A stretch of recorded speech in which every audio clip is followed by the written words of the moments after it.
Look at the details. The gear lever that seems to have come from a sex shop.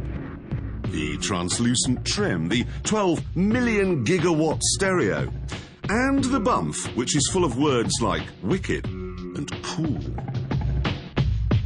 And this, it seems, is the language of something called cruising, which isn't what I thought it was. Every week in every town in Britain, thousands of young men gather to smoke in a public place. It's a baseline wall of baseball hats and noise. This, it turns out, is cruising.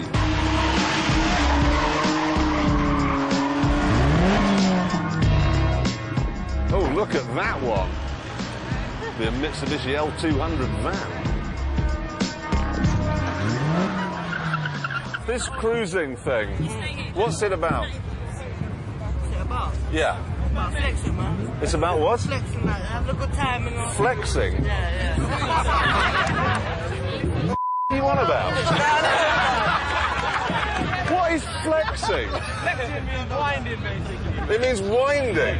I don't know why I'm none the wiser. We're flexing, we're winding. Hey, I've got cameras. Does anybody here speak English?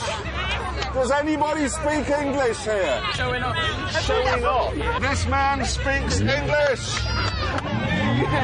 Flexing and winding means showing off. An Astra with a £6,000 stereo in it. Your car's on fire.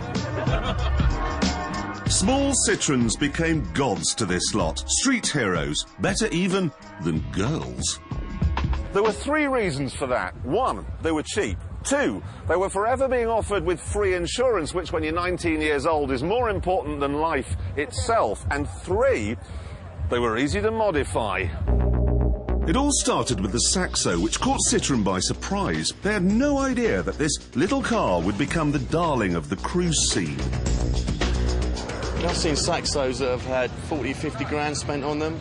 I don't know how the Saxo took off. As it did, it just kind of exploded. And once a car gets popular, then more and more people are doing more and more stuff for it, so they can get these great bumpers and great suspension kits and engine upgrades. And it's just one of those cars that wears its modifications really nicely. And 9 times out of 10, they look stunning modified, you know.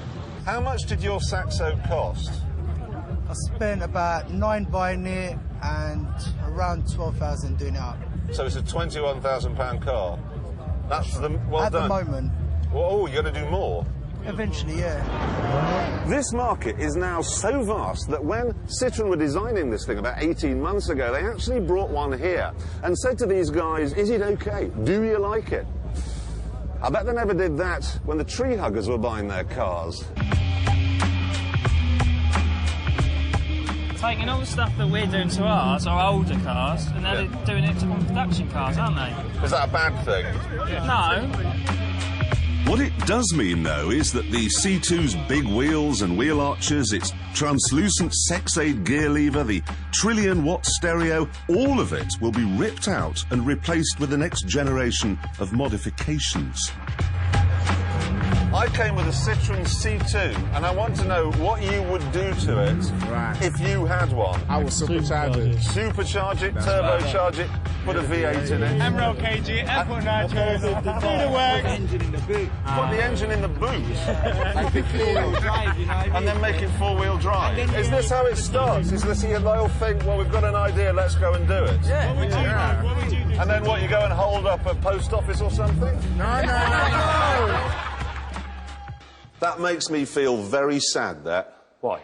Well, I just wish that we'd had flexing and winding when we were kids, because I love this whole modifying scene. I think it's brilliant. We did have cruising, though. I know, but that meant going to a gentleman's lavatory, and that's...